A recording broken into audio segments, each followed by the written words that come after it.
vamos a estar hablando sobre temas fiscales, amigos televidentes. Básicamente vamos a comenzar a hablar sobre la lista de personas jurídicas y naturales que fue publicada y que pues aparentemente, según la lista y la información del Ministerio de Hacienda, pues le deben a el Ministerio de Hacienda una cantidad importante, amigos televidentes.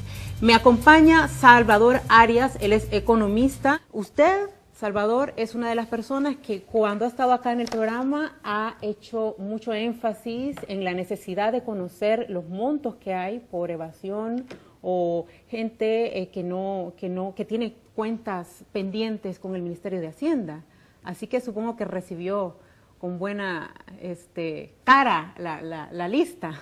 Pues realmente sí, yo creo que hay que reconocerle al gobierno salvadoreño de mi partido, el FMLN, que por primera vez en la historia se rompe un mito de que los grandes empresarios de este país, las grandes empresas, que históricamente han hecho grande evasión y por lo tanto es lo que yo le llamo la corrupción privada fiscal, jamás se había podido hacer público, estaban protegidos por la ley porque los gobiernos de arena armaron todo un sistema de funcionamiento del Estado y las leyes de forma tal que los protegieran no solo contra la corrupción fiscal, sino que contra cualquier corrupción. Por eso todavía Flores, a pesar de todas las evidencias de uno de las cosas de corrupción que se le podría acusar, pues no se puede avanzar, está difícil. Y fíjese que en el 2006, ¿verdad? Creo que fue el 2006, el 30 de octubre del 2006, la prensa gráfica publicó un documento a partir de una investigación que hizo la Embajada de los Estados Unidos, entonces era embajador el doctor Barclay, ¿verdad?, sobre elevación de impuestos en El Salvador, y tiró unas cifras, bueno, y lo dijo, y no hay duda que lo dijo con propiedad, porque no me acuerdo que Dabú o el que estaba en la NEP en ese entonces hayan tratado de ponerle juicio al embajador de los Estados Unidos. Ninguna autoridad ni nadie de la empresa privada se quedara muy calladito, ¿va?, porque le estaba hablando el patrón mayor, ¿verdad?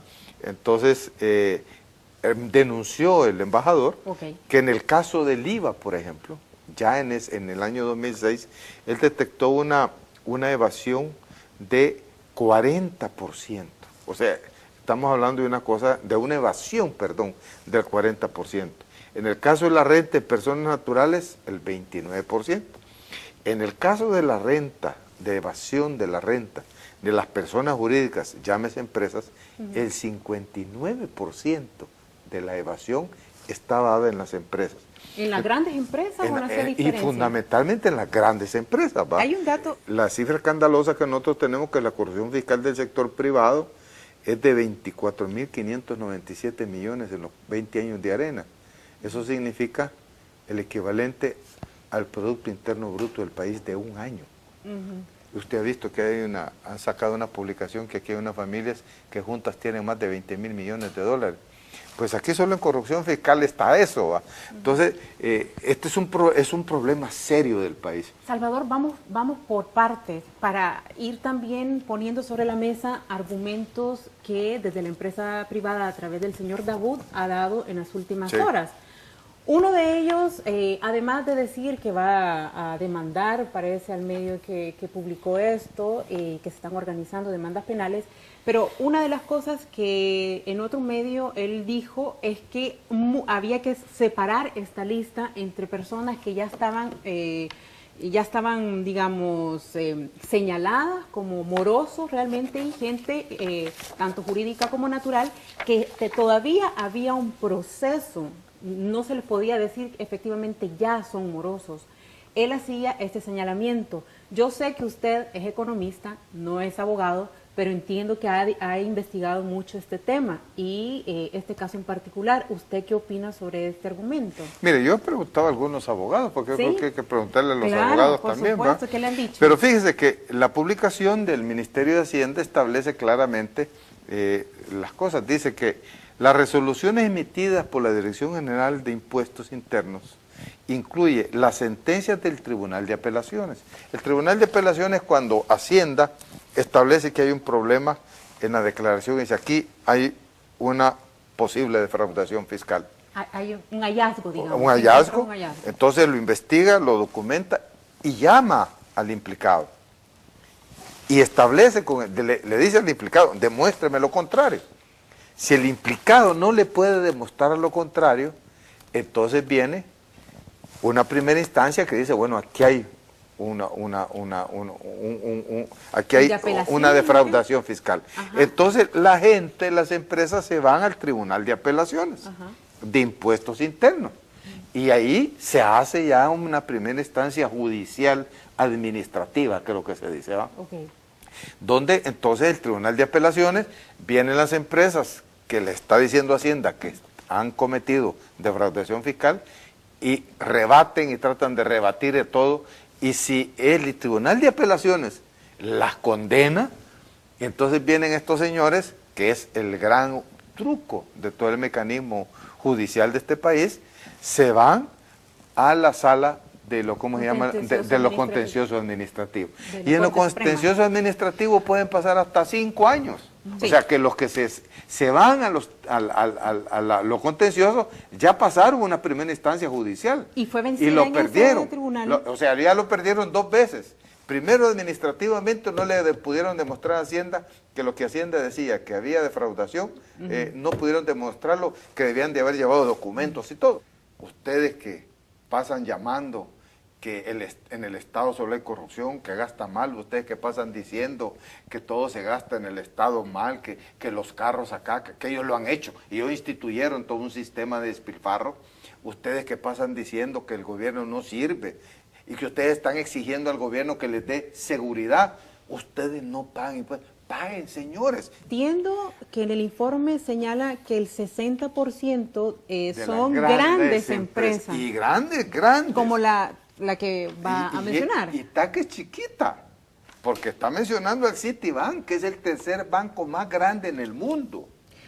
Yo no puedo entender, a ver, es una cuestión económica la pregunta, a ver, son empresas que, haciendo referencia a estas grandes empresas, que yo no soy economista, pero por el sentido común me dice, a juzgar por la forma en la que se han expandido, por ejemplo, Simán, a nivel centroamericano, que está en todos lados, exacto. Panamá, Costa Rica, en todos lados. El Caribe se llama Curazao. Entonces parecería que es lo mismo. Ok, entonces parecería que hay, digamos, unas ganancias, ¿no? Que no es una cuestión de pérdidas ahí, que hay una inversión, que se está recibiendo ganancias. Entonces, ¿qué hay detrás? ¿Por qué, de acuerdo a su opinión, estas grandes empresas que son reconocidas a nivel mundial pueden caer en mora con el Estado?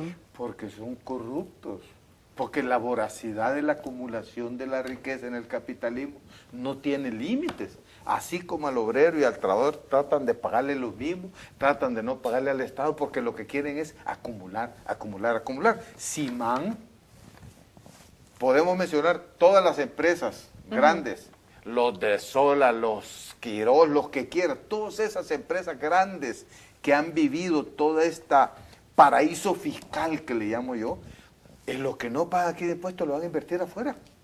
Entonces no solo castigan al Estado, sino que castigan el país porque llevan el dinero para afuera. Muchas empresas acá, las grandes, las que son grandes recolectoras de impuestos, de IVA, se quedan con los impuestos que paga el pueblo. Entonces no solo defraudan al pueblo, al Estado, sino que están de hecho defraudando también al pobre salvadoreño. Al trabajador, porque el que paga al campesino, la de la maquila, usted como trabajador acá, todos los compañeros, todo el IVA que pagan, parte de su IVA muchas veces no llega a Hacienda, sino que se queda en las empresas. Este tema de cuestionarse... Entonces, el paraíso fiscal, esto se debe a 2 cosas. Uno, a que en el marco de los gobiernos de iniciaron una serie de leyes que permiten la elusión.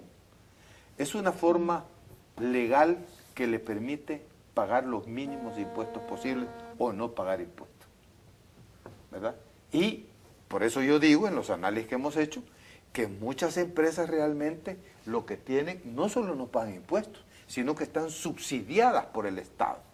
¿Por qué? Porque cuando usted establece que en el año 2010, que es el último dato que yo tengo, que publicó el Banco Central, el Ministerio de Hacienda, estableció que el gasto fiscal del Estado producto de la elusión era de 1.043 millones de dólares. ¿Qué significa eso?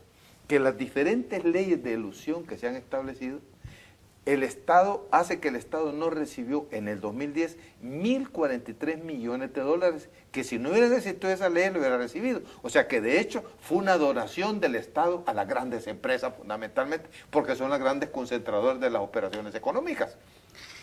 Entonces es un paraíso fiscal. Con las transnacionales todavía mucho más grave, porque cuando vienen acá les han hecho una serie de leyes donde no pagan impuestos, renta, pagan muy poquito o no pagan impuestos, hasta los impuestos municipales les quitan.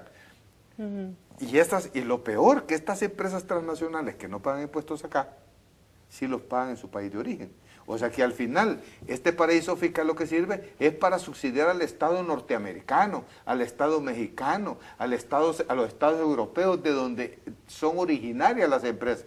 Esto que usted está planteando de señalar la forma en la que se recauda acá en el país, la estructura, el tipo de impuesto que hay, si es justo o no es justo, o de qué forma, yo lo he escuchado varias veces de economistas que cuestionan esta línea, incluyéndola a usted aquí en el programa. Pero esto de una u otra forma me lleva a la esfera política, porque esto supone que uno tiene que discutirlo, por lo menos en el ámbito legislativo. Yo lo he discutido y todos los del frente lo hemos discutido por años. Claro, pero usted se da cuenta de que la Asamblea Legislativa está integrada por diferentes fracciones e incluso mencionar la posibilidad de discutir, no hacerlo, discutir la posibilidad de una reforma fiscal que se replantee la forma en la que se recauda dinero, modificar. O sea, que le quitemos la regresividad. Exactamente. Y lo hagamos progresiva la política. Exacto. Pero esto supone que tiene que pasar por la Asamblea Legislativa y ahí el juego o cómo se articulan las cosas no necesariamente están de acuerdo con usted o con este planteamiento. Las leyes, primero la Constitución del 85, que la hizo Dahuizón, o sea, todo arena con PCN encerrados, la derecha de este país, hicieron una Constitución a su medida. Corrigieron hasta el reformismo agrario y bancario que hicieron, todo lo que hicieron, y vinieron entonces y empezaron a crear también una serie de leyes secundarias que los protegía y los protegía más. Entonces, aquí nosotros tenemos un Estado que representa el poder de la burguesía de este país y no del pueblo salvadoreño. Por eso es que el día que tengamos una asamblea donde la expresión del pueblo lleve a una mayoría en términos de lo que representan los intereses del pueblo y no del gran capital, vamos a poder terminar de hacer la reforma. Entonces, ahora lo que se hace es que se negocia y algunas cosas se van consiguiendo, pero luego decir una cosa, todavía no le hemos entrado al corazón de la reforma tributaria. Para entrar al corazón de la reforma tributaria tendríamos que evitar cambiar que el pueblo sea el que paga impuestos y que el gran capital sea el que pase a pagar impuestos. Transnacionales como CAES. CAES es una empresa que es propiedad de AES. AES es una empresa multimillonaria a nivel mundial que trabaja el tema de la electricidad, de distribución, de generación, pero es una empresa inmensa. Y no, aquí está peleando, ahí está en la sala de lo contencioso peleando para no pagar impuestos. Y usted empieza a ver todo, ataca. Y póngale usted, por ejemplo, el tema de las ventas de las empresas, grandes empresas de este país que se las vendieron a transnacionales. Empecemos por los bancos. ¿Qué hicieron para vender los bancos? Crearon una empresa en Panamá. Le vendieron a valor de libros, que normalmente es un valor más bajo que el valor de mercado, a esa empresa. No hubo ganancia de capital y después esa empresa lo vendió a valor de mercado. Y no pagaron impuestos. Además de haberse llevado el dinero, que dejaron el dinero afuera, no pagaron impuestos. Y así, ¿dónde está la venta de la Constancia? ¿Dónde está la venta de CESA? ¿Dónde está la venta de todos los bancos? Y empiece a ver todas las empresas, porque el gran capital transnacional ha tenido, en el caso del país, usted puede ver en la cartaeconómica.com el último trabajo que acabamos de sacar, creo que fue, ahora está subido, sobre la inversión extranjera. Va a ver usted cómo la inversión extranjera en este país se ha llevado entre el 2000 y el 2013, se llevó más de 11 mil millones de dólares para afuera en utilidades y repatriación de capital. Y solo invirtieron 8.000. O sea, que se han llevado más, porque claro, como no pagan impuestos, pero esto es una utilidades y una forma de sacar dinero. Entonces el país tenemos que cambiarlo. Y la parte tributaria es esencial. Ellos lo que le dicen, aumente la base tributaria. No, mire, las señoras de los mercados tienen los tanates de billetes. Cobre el impuesto a esa. Formalizar y ese no es el tema. El tema central no es ese. El tema central son estas grandes empresas. Son 128 empresas en este país que se llevan el 60% del excedente generado anualmente en este país y no pagan impuestos. El año pasado aprobaron esas modificaciones al Código Tributario, que se estableció la cárcel por robo al fisco, aunque nadie ha metido preso todavía. Allí en Guatemala están metiendo presa a la vicepresidenta. ¿Ah?